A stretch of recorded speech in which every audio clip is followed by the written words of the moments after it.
Woman who said no to motherhood.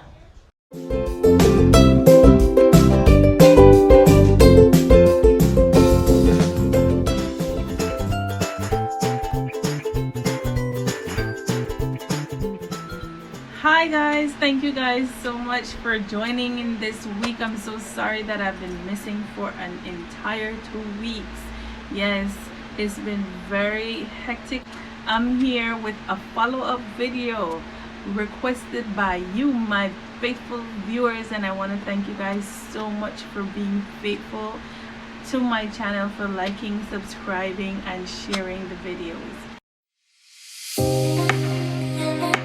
So after my last video on motherhood versus womanhood that you can watch right here, I've gotten a number of feedback and requests to do a follow-up video with an extension of this topic. And I'd like to again thank you all so much for following, subscribing, and liking my videos. The feedback really does encourage me to keep on making these videos, as I know they are giving you new insight on your experiences, and I love that I am impacting your life in a positive way. So thank you. Yes, so it was a popular request from my viewers to do a follow-up video on this topic here. The childless woman. Do you feel like a woman? It seems that this topic on womanhood really touches home for so many of you. So I'm here to deliver and give this issue a voice that'll let you know that you are not alone.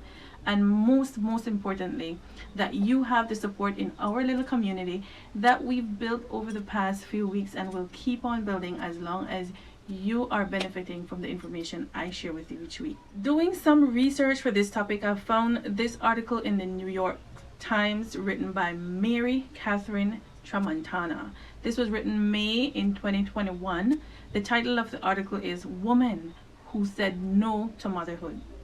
This writer really echoed the voices of thousands of women all over the world who has made this conscious choice.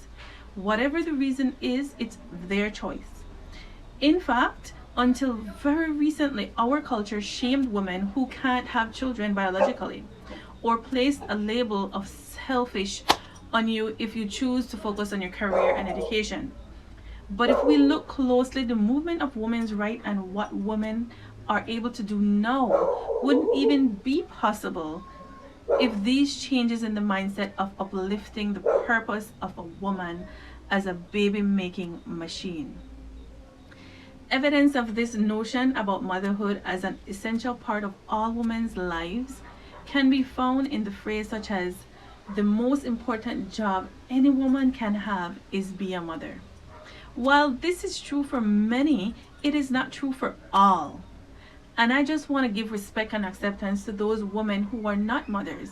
And I want to encourage you to walk boldly and shine brighter. Don't let society's limited categories dictate how confident you are as a woman based on their rules of what makes you a woman. Community question for this week. Remember, you can answer in the comment section so that other people can benefit from the experience that you have had. And you also have the option to private message me in WhatsApp or Messenger using the links in the description box.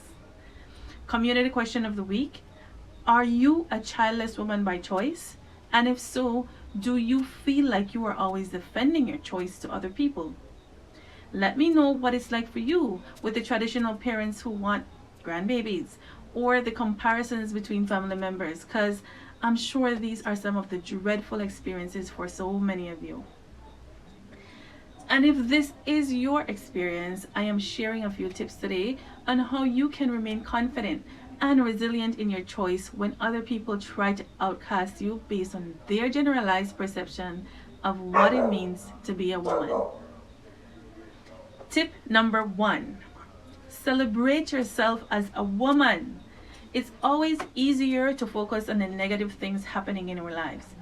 Take the time to sit in the vulnerability of who you are, what you want, and celebrate little wins in your life, as those wins will boost your confidence level and allow you to build a sturdy foundation. So when your outside critics zone in on you, it'll bounce off of a solid foundation. Tip number 2, surround yourself with cheerleaders. Having support is vital to our survival in this life because we know that we will not be able to keep it together all the time, as so many factors affect the level of tolerance we have in a given situation, doesn't it? For example, if you've been sick with the flu, weak, haven't had a good night's rest, and you walk into an attack on your character, that may very well lead to a breakdown. But once you have cheerleaders supporting you and supporting the team, you know where you can go to get back up and get on track. Tip number 3, never compare yourself to others.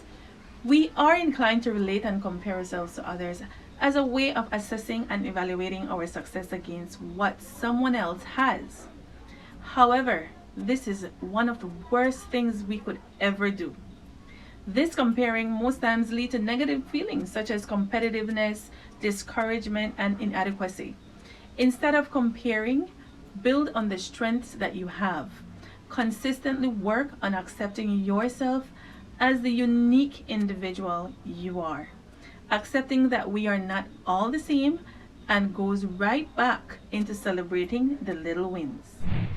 So those are the 3 tips that I have for you today that can help you remain confident and resilient in the face of judgment and criticism. I hope that you will try them out and let me know if you have some tips of your own that you've tried that have worked for you. That would be great for all of us to hear. Remember, we are here to help each other accept, create, and grow. If this channel is helping you in any way, I'd appreciate if you'd share, like, and subscribe in order for us to reach more people and build our community. I'd like to take this time and wish the mothers, caregivers, and all the guardians a very special Mother's Day to you. To my own mother, Miss Marceline Reyes, I love you so much and thank you so much for being a wonderful mother. To my mother-in-law, Mrs. Cordelia Gonzalez, thank you for being the second mom to me for the past 18 years. I love you endlessly. If you have a Mother's Day greeting, drop it in the comment section. Share, guys. Thank you again for supporting. I love you. I'll see you in the next one. Bye.